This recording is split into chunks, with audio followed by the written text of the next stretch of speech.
Hello students, welcome to our class. तो आज हम लोग हाई स्कूल के इंग्लिश लिटरेचर से पोएट्री का first chapter dust of snow देखेंगे। तो आइए देखते हैं। द डस्ट ऑफ स्नो को रॉबर्ट फ्रॉस्ट द्वारा रचित किया गया है, कंपोज किया गया है। ये उनकी एक बेहतरीन कविता है जिसमें उन्होंने हमें ये बताया है कि किस तरह से छोटी सी छोटी चीज किसी के जीवन में एक बड़ा बदलाव ला सकती है। तो आइए देखते हैं हम।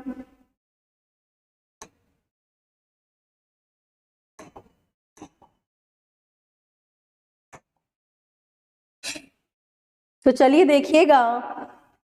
कहते हैं रॉबर्ट फ्रॉस्ट कि द वे, जिस तरीके से अ क्रो, एक कौवा, शुक डाउन ऑन मी, मेरे ऊपर गिरा देता है। फिर से देख लीजिए।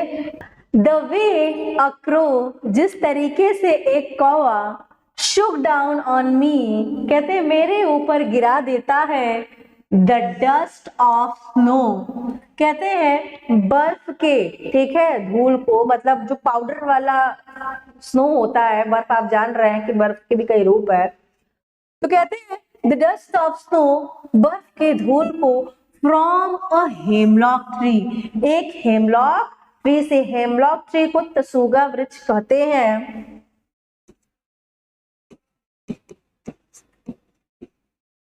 तसुगा वृक्ष एक पॉइजनस ट्री है ये, ठीक है, जिसको बहुत अच्छा नहीं माना जाता है।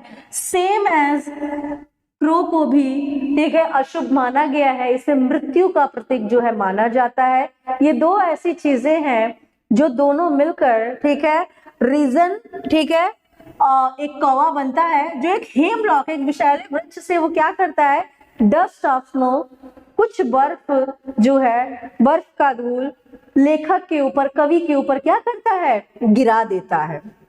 कहते हैं has given my heart change of a mood, कहते हैं has given my heart a change of mood, जिसने मेरे हृदय के साथ साथ मेरे मूड, मेरे मन को भी क्या कर दिया है, परिवर्तित कर दिया है। ठीक है, तो ध्यान दीजिएगा।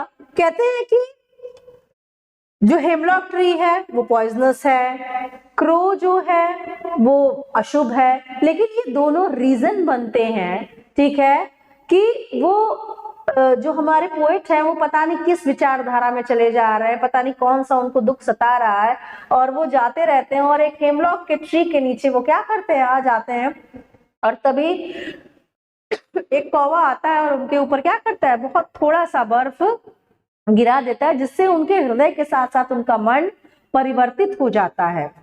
और आगे कहते हैं and saved some part of a day, and saved, और बचा लेता है, सम पार्ट ऑफ डे, कहते हैं दिन का कुछ हिस्सा, आई हैड रूड, जो मैंने दुख में बिता दिया है। कहते हैं सेव्ड, कहते हैं और बचा लिया, सम पार्ट, कुछ भाग, ऑफ डे, एक दिन का, आई हैड रूड, जो मैंने दुख में क्या किया था, बिता दिया था।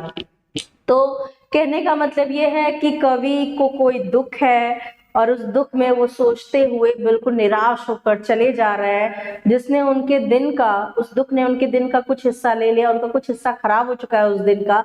लेकिन जब ये इंसिडेंट होता है, वो जाते हैं हेमलॉक की ट्री के नीचे से गुजरते हैं और एक कौवा रीजन बनता है और एक हेमलॉक ट्री रीजन बनता है कि उनके ऊपर थोड़ा सा बर्फ जो है गिर जाता है, जो वो थोड़ा सा ही बर्फ गिरना उनके मन को द्रवित कर देता है, उनके मन को क्या करता है, परिवर्तित कर देता है।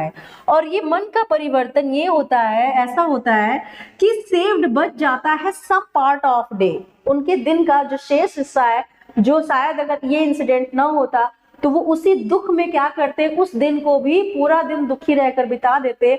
लेकिन वो थोड़ा सा बर्फ गिरने से वो जो सोच रहे थे, उस सोच में इंटरेस्ट जो है दखल पड़ता है, इंटरप्शन होता है, और उसके बाद वो जो अपने दुख को भूलकर और अपना बाकी जो दिन है वो अच्छे से बिताते हैं। तो वो ये बताना चाहते हैं कि एक छोटा सा रीजन, एक पेड़, एक कौवा और थोड़ा सा बर्फ मिलकर, छोटी से छोटी चीजें मिलकर देखिए किसी भी बड़े चीज में बदलाव ला सकती हैं और कुछ भी परिवर्तित कर सकती हैं। तो आइए हम देखते हैं अब इसका केंद्रीय भाव सेंट्रल।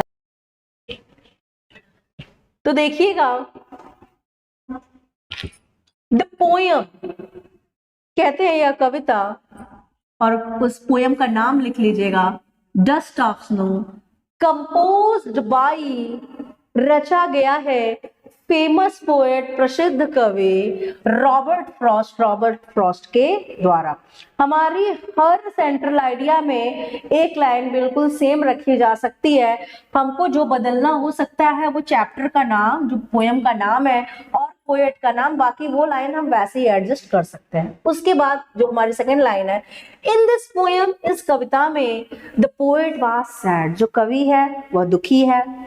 कहते हैं आगे, इट हैड बीन स्नोविंग, और बर्फबारी हो रही है, बर्फ गिर रहा है। सून, शीघ्र ही, अ क्रो केम, एक कौवा आता है। ठीक है, तो कवि दुखी होकर चले जा रहे हैं, बर्फ गिर रहा है और शीघ्र ही एक कौवा आता है।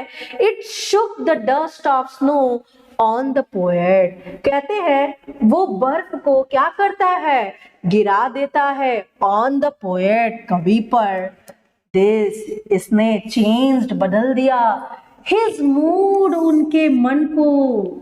ठीक है, और ये जो प्रक्रिया होती है बर्फ का गिरना, उससे उनका जो मन है वो बदल जाता है। अब कहते हैं यह रिप्रेजेंट, प्रस्तुत करता है, अ मोमेंट, एक ऐसे क्षण को, दैट सम सिंपल, जो कि बहुत साधारण है, बट,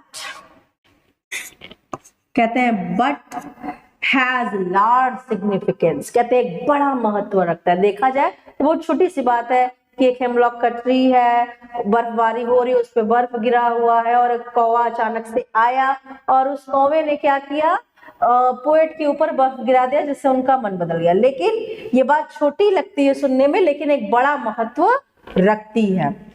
आगे कहते हैं, इन आवर लाइफ, हमारे जीवन में, वी फेस, हम लोग सामना करते हैं, बोथ, दोनों परिस्थितियों का।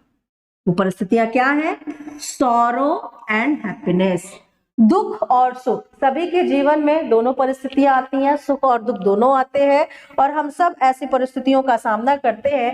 एवरीवन शुड बी होपफुल, सभी को आशावादी होना चाहिए, सभी को होपफुल होना चाहिए, फॉर बेटरमेंट, अपने, ठीक है, साथ अच्छाई होने के लिए। तो सभी को उन्होंने बताया है कि अगर आपके जीवन में दुख है तो ऐसा नहीं है कि वो वैसे का वैसे ही रह जाना चाहिए, सबको होपफुल होना चाहिए, क्योंकि जीवन में छोटी से छोटी चीजें क्या कर सकती हैं, आपके जीवन में एक बड़ा बदलाव ला सकती है। तो ये रॉबर्ट फ्रॉस्ट द्वारा रचित डस्ट ऑफ स्नो का व्याख्या है, और उस एक्सप्लेनेशन के साथ साथ हमने इसका सेंट्रल आइडिया भी देख लिया है। धन्यवाद।